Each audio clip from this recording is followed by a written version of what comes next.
Hey guys, I'm Basement Horrors, and this is True Horror Stories number 32. Today I'm going to be telling you guys 3 stories about strangers who had not so good intentions. I hope you guys enjoy, and I already know you will. These stories are very creepy and very real. And if you're the kind of person who likes to give people the benefit of the doubt, make sure you stay till the end of the video. Thanks. And enjoy. Story number 1. Entitled, Home Alone, I let a man in to read our upstairs gas meter. I was 12, and my older sister and I were home alone for the weekend. I was waiting for a friend to pick me up and was getting restless. There was a knock on the door, and thinking it was her, I ran to answer it without checking through the peephole. A man was standing there with a clipboard, and he said he needed to check our gas meter. I was entrenched in the disappointment of my friend still not having arrived, so I just told him, yeah, sure, whatever you need to do. I didn't notice at the time, but he wasn't dressed as a city official. He had on a green and purple shirt with bold stripes like the host of Blue's Clues. He came in and immediately went up the stairs to where our bedrooms were and walked into the open door of my room. The typical girly girl room with pink and glitter. Thank God my sister came down the stairs at almost that exact moment. She said, "Oh, is that Daphne's dad? Why is he going upstairs?" And I complained about how Daphne wasn't here, and I was going on about how unreliable she was when my sister cut me off. Wait. If Daphne isn't here, who's that? I said, "He's here to read the gas meters." Her face turned white. She flung open the front door and dragged me out, hand clamped over my protesting mouth. She said, "Our gas meters are outside." Neither of us had a cell phone. This was back in the 60s, and obviously we weren't going back in the house to call the authorities on the landline phone. Then, my ever-resourceful sister had a stroke of genius. A man was walking right by our house, and she motioned him over. She called loudly into the house, "Oh, Dad, it's good you're home. A man from the city is here to read the gas meters upstairs." And just like she'd hoped, this man on the street said, "What are you talking about?" The man in the striped shirt bolted out of the house. The man on the street asked us repeatedly if we were okay, if we needed him to stay and wait in the yard with us until our parents came home. He was very, very sweet. We were so startled that we barely thanked him before slamming and locking the doors and windows. As irate as my sister was that I let someone in the house, she begged me not to call the authorities because my parents left her in charge and she worried she'd be in trouble. I didn't want to catch any heat from carelessly allowing some guy in, so I was on the same page. 3 weeks later, a girl in our community went missing. Same MO. She was home alone and the authorities found the door open and no signs of forced entry. My sister and I discussed our options, but deep down, we both knew we had no choice but to come clean. We told the police everything. I don't know if it ever helped, but they did tell us that they had reason to believe it was the same man.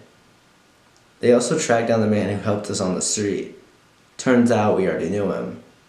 He worked in the butcher shop. We just didn't recognize him. For some reason, that is where my camera decided to stop working, so I will continue reading this story from here. He was lifelong friends with the family after that. Our parents were mortified. They weren't angry with us, just glad we were okay. Though they did review all the rules of caution and didn't leave us home alone for a while. They found the girl and say she'd been held for a few days and then burned alive. They never caught the man, but fear not. He was in what appeared to be his early 30s in the 1960s, so in any case, he has to be dead by now. I just thank God every day for my sister's resourcefulness and quick action. False meter reader? Let's not meet. You guys can tell that is a very scary and real thing that could happen to anyone if you are uneducated on the fact where a gas meter is. So specifically children being left alone, it's a huge threat that could happen. And I'm sorry what happened to the camera, but this is a very scary story, and it's very real. And even though my camera decided to mess up, I wanted to finish the story and get this story out there because it's a very good story that actually happened to someone. And I thank you immensely for giving me your permission to read this. Story number 2, entitled Criminal Client. I worked at a law firm that practices criminal law, so I dealt with a few not so upstanding citizens. We had this one client named Peter who had spent most of his time behind bars and was severely violent. Correctional staff had to literally take measures like they would against Hannibal Lecter. For whatever reason, I felt extremely sorry for him. Peter was always very nice and polite to me, so I would go the extra mile for him, like convincing my boss he should help him more, etc. So, Peter gets released from jail, and as it happens, cannot walk, so is required to be in a wheelchair. He comes into the office one day, first time meeting him in person, and meets with my boss. It was close to the end of the day when my boss asked me to give him a ride home on my way home from work. I was uncomfortable with this, and in hindsight, should have said no, but ended up agreeing to do so. We get to his apartment, and he asked me if I can help him up to his suite, me carry the wheelchair while he butt scoots up the stairs. I felt bad, and didn't want him to struggle, so I agreed. Once we get to his suite, he asked me if I could come in because he wanted to show me something. I agreed. Again, I don't know why. I guess I just felt guilty easily, maybe? So I go in and stand really close to the door because at this point I'm totally scared. I don't even remember what he showed me, but I got out of there as fast as possible. Within the next couple of days, my office gets the news that he has been arrested and charged for luring a girl into his apartment, stabbing her, and trying to rape her. Turns out, he was making his handicap sound a lot worse than it actually was.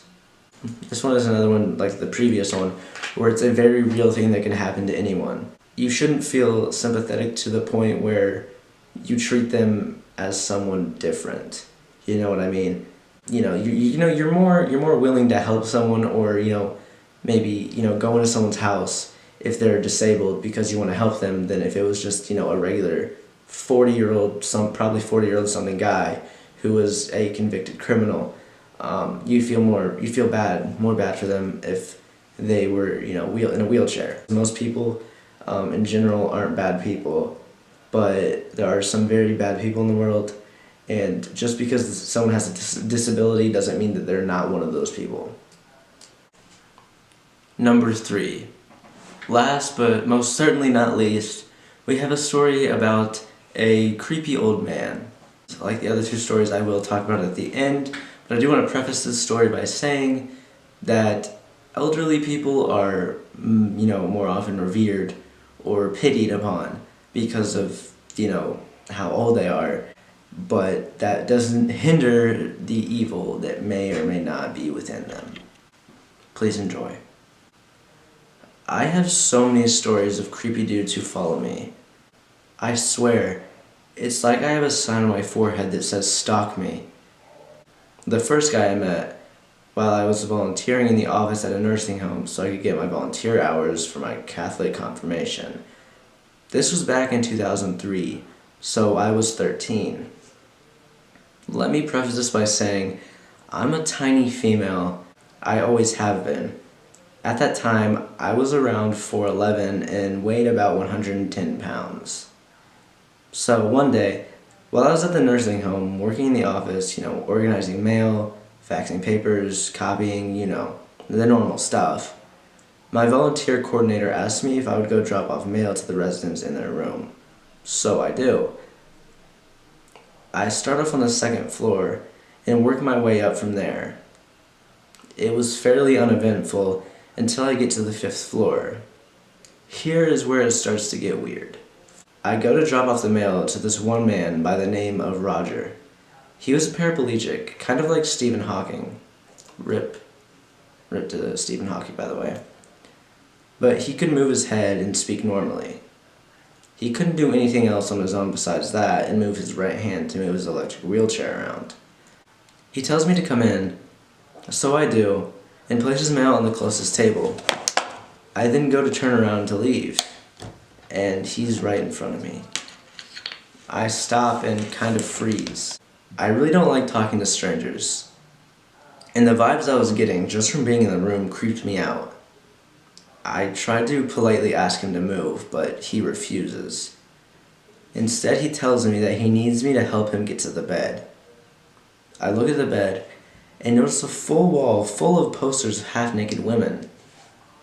I definitely wasn't comfortable in the room after that.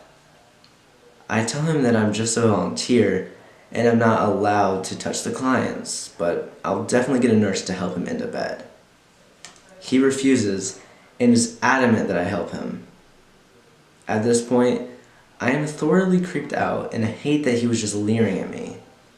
So I politely nope the fuck out of there. I fast walk to the stairwell and run down the stairs, not even bothering to worry about dropping off the rest of the mail. I get to the office and am telling my volunteer coordinator what happened. And who do I see? Roger coming around the corner. Now at this point, it's time for me to go home, so I have her sign my time card, and I run to the nearest bus stop. Just as the bus was pulling up, Roger comes trucking along in his wheelchair. I jump on the bus, pay my fare, and watch as he stops and stares at me as we drive by. About a week later, I go back, and this time my coordinator asked me to help out with the activities. No problem. I liked talking to most of the clients there, and the nurse that was in charge was awesome. It was my favorite thing to do, and I was seriously considering becoming an activity coordinator for the nursing home once I got old enough to do it. I was planning on staying in my position well after I got my needed hours. I thoroughly enjoyed it. Well, halfway through bingo, Roger comes rolling up. I see him and politely smile. You know that smile. Tight-lipped, doesn't reach your eyes, very standoffish. That one. He doesn't seem to get the hint and instead parks right next to me. He talks my ear off, the entire time staring at my lack of a chest. Eventually, it's time for me to leave, so I get up, grab my book bag, and walk out. It's fairly dark at this point. Night comes early in the late fall and early winter in the northern U.S. Roger follows me out, but thankfully the bus is there, so I just hop on and make my way home.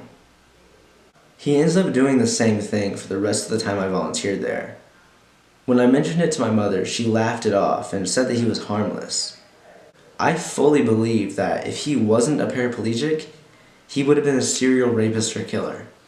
A year after I left the nursing home, I'm visiting my mother at work. She worked in a parking garage her brother owned, located a couple blocks away from the nursing home. We go out to eat at the local Cuban chicken restaurant. All seems normal. I look out my window and who do I see? Roger. Sitting right there in front of the window staring at me.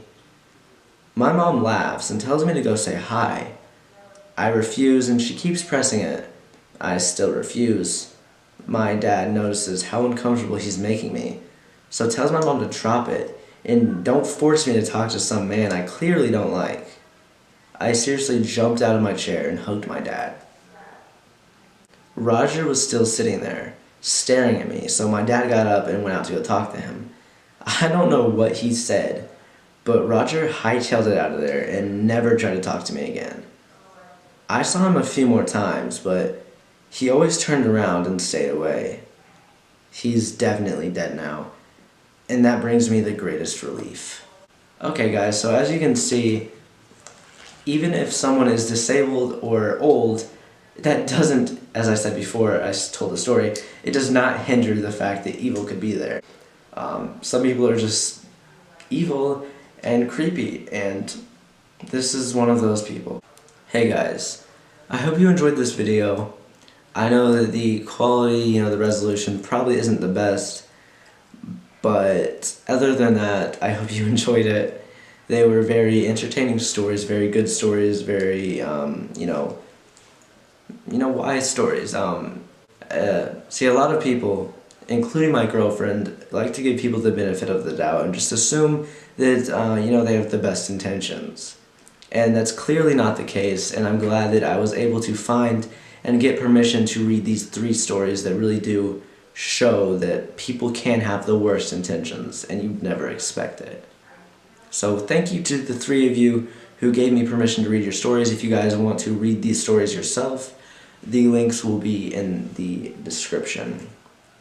Thank you guys so much for watching this video, and until the next time, have a horrific day.